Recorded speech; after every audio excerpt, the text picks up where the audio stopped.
Shaina, can you lead us a prayer? Amen. Students, please remain for standing for our energizer.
So, good morning class. Please take your seat. Miss Secretary, can you check the attendance of your classmates? Thank you. Students, please arrange your chairs and make yourselves ready for our lessons and activities today. From a review, what was our lessons yesterday? Mr. Pinditalipi? Very good. So, what have you learned about the mall concept?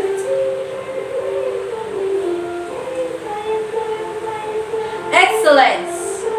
Our first lessons for this quarter is all about volcanoes and the types of volcanic eruption.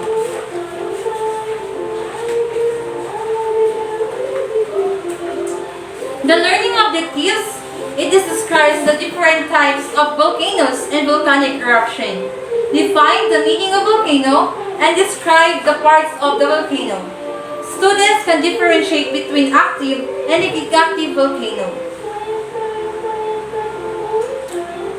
Before we start, let us have a blocking of difficulties that we need to define first. Let us define what is volcano. What is volcanoes? These are the natural opening in the Earth's surface where the molten rocks, smokes, gases, and ashes are ejected. Have you seen the Mayon volcano in Albay, Philippines? Did you know that Mayon volcano is one of the most inactive volcano and it's most popular because of the perfect cone? Volcanoes have the three basic parts of the base. They have the three basic parts: the base, slopes, and the summit or the crater. Crater. It is the funnel-shaped depressions at the top of the volcano formed as a result of a explosive eruption. As you can see in the picture, this is the Taal volcano located in Batangas, Philippines. This volcano has many craters, not just 1, 2, 3, but the 47 craters. Amazing, right?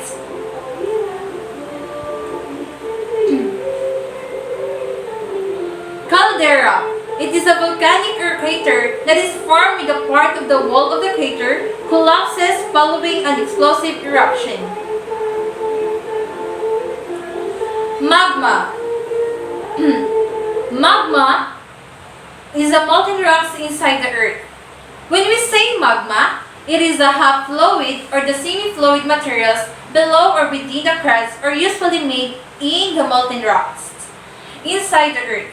With the magma ejected above the volcano, this is we call lava. When the magma ejected out the volcano is now called lava. Lava is an Italian word which means to slide, which is what molten rocks was reaches around the surface. Now, let us proceed. The types of volcanoes can be classified in shape and according to its eruptions. Let us define first the types of volcano according to its shape.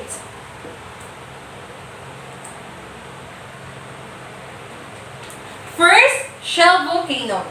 This is the form by the accumulations of lava oozes out from the volcano. This is the form the accumulation of lava oozes out from the volcano since non-viscous lava can flow freely. A broad, slightly domed structure that resembles a warrior shield is formed. This is why called shield volcano because looks like a warrior shield. It is an example of Mauna Loa in Hawaii. As you can see, this is the Mount Mauna Loa in Hawaii. Second, cinder cone volcano. Cinder cone volcano, this is a belt from ejected lava fragments. They have a step slope, wide crater, and most abundant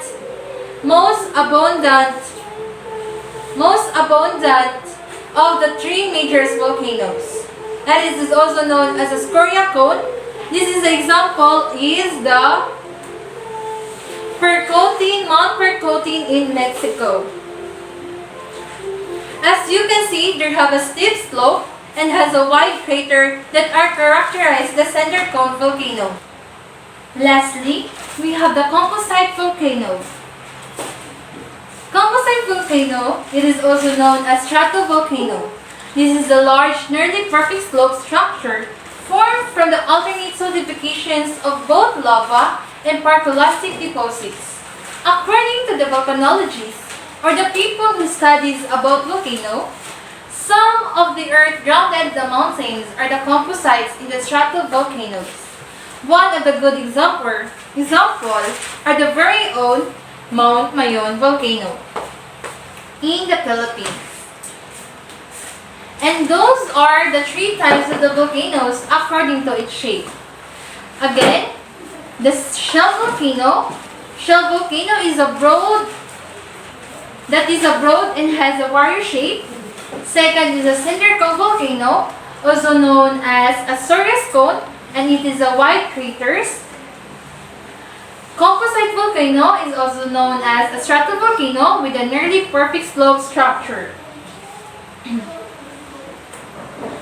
Why do volcanoes have the different types? Mr. Adrian Bolichago, can you answer this in your own ideas or opinion? Why do volcanoes have the different types? Very good. Thank you, Mr. Chago. Why volcanoes have the different types? It is because the process of magma formation is different in each type of plate boundary. Therefore, the compositions of the magma differs in each tectonic settings. For our activity 1, identify the following volcanoes. I will show you some pictures of volcano and let's identify it if it is a shell volcano, cinder cone volcano, or the composite volcano.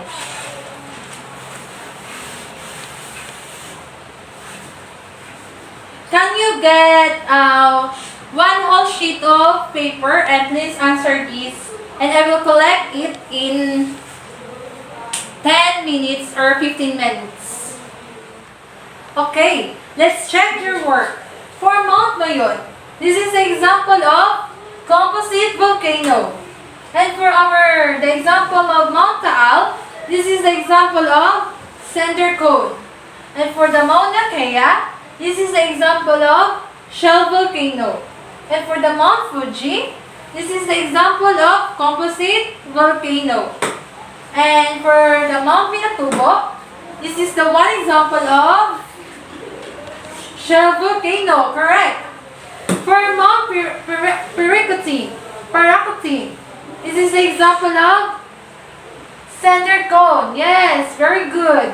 And for the Mount St. Helens, this is the one example of cinder cone volcano.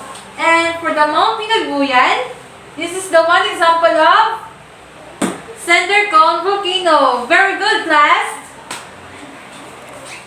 Let us go to the different types of volcanic eruptions.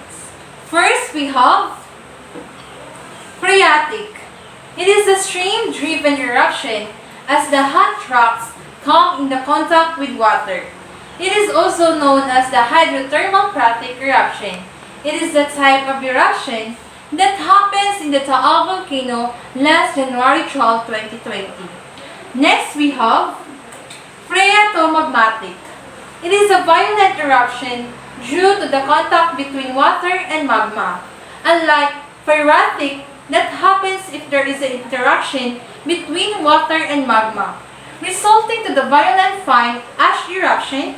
And for the third is Strombolian.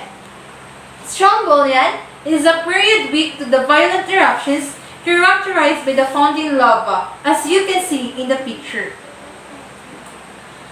Fourth is the Vulcanian. It is characterized by the tall eruption that reach up to the 20 kilometers high with the pyroclastic flow and the asphalt tempera.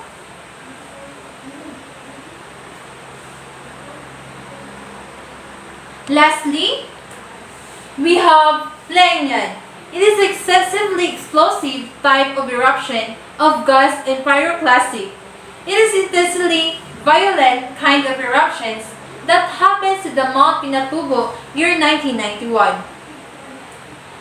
And the 5 types of volcanic eruptions are phreatic, phreatomagmatic, Strombolian, Vulcanian, and Planian.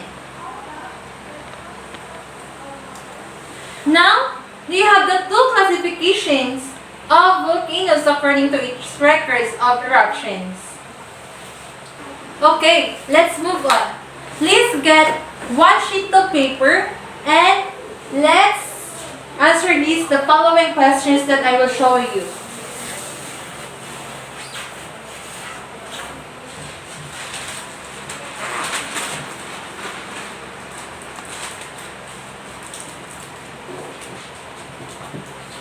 And I will collect your paper in within 15 minutes.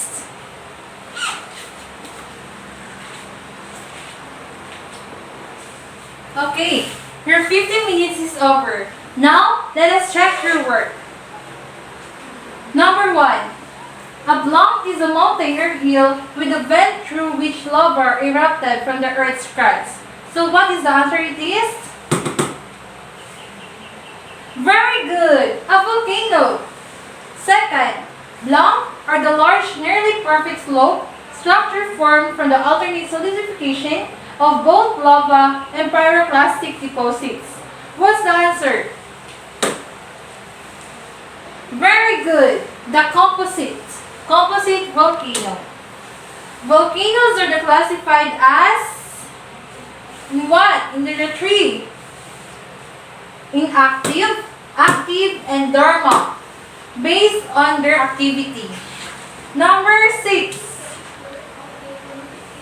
Blanc is a stream-driven eruption when hot rocks come into the contact with the water.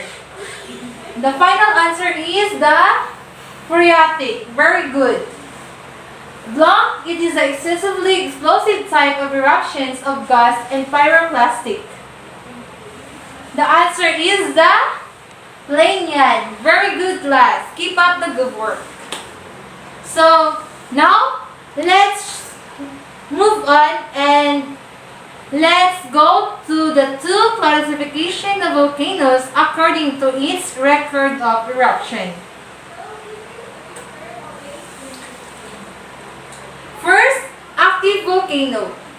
It is a volcano that has at least 1 record of eruption during the past 10 years. So, the volcano as we called as the active volcano if there have at least 1 record of eruption after or during the past 10 years. Second, a dormant volcano.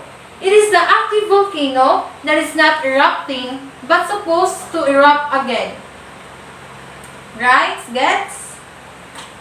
Third, inactive volcano. They also called extinct or the sleeping volcanoes. It is one that called erupt, but has a more than 10,000 years. 10,000 years. So, in one half sheet of paper, answer the following questions. You need to define what is volcano, what are the types of volcanoes according to its shape, and what are the types of volcano according to its records of eruptions. I will give you 15 minutes to answer it in one half sheet of paper, and we will answer it. Okay, Mr. Filidalipi, can you read the answer for the number 1 questions? Define volcano.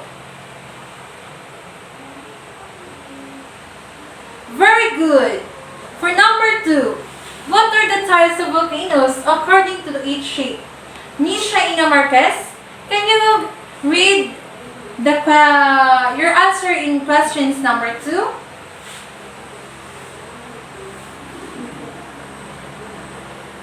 Very good. Thank you, Miss Marquez. For the 3rd, what are the types of volcano according to its record of eruptions? I will answer for that. The types of volcano according to its record of eruptions are inactive, active, and dormant. For the summary of our lesson, volcanism is a phenomenon connected with the volcanoes and is a volcanic activity such as the movement of magma from the mantle to the surface of the earth. A volcano is a mountain that opens downward to a pool of molten rocks below to the surface of the earth. Hot liquid rock under the earth's surface is also known as magma. Once the magma erupts through the earth's surface, it is called lava. Volcanoes may form from the melted crust or subduction as the underwater volcanoes or as the hot spot volcanoes. There are the 4 types of volcanoes according to its shape, namely cinder cone, composite volcano, shell volcano, and the lava dome volcano. PVOLCs classify volcanoes as the active erupting, active dormant, or the inactive volcanoes. So, for the application, based on what have you learned? What are the possible impacts or effects of the volcanoes to the homes around the volcanoes? Mr. Adriano Chago, can you please answer these questions for your application? Based on what have you learned? What are the impacts or the possible impacts or effects of the volcano to the homes around the volcanoes?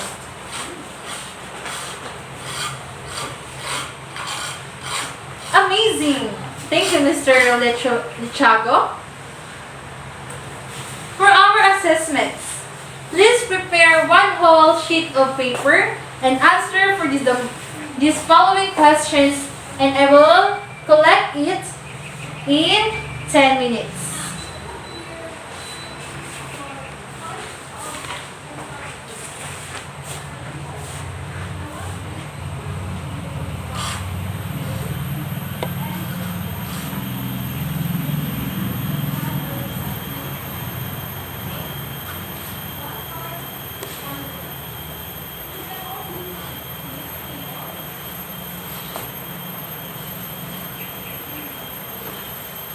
Okay, your 10 minutes is over.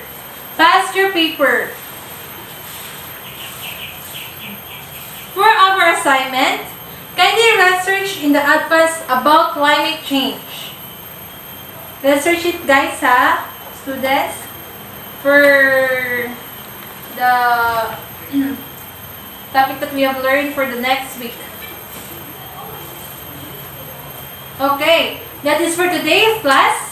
Say thank you for your listening, and I hope you have some lessons that you can get and you can apply in your daily lives. And see you in the next class or next day. Bye! Bye, class!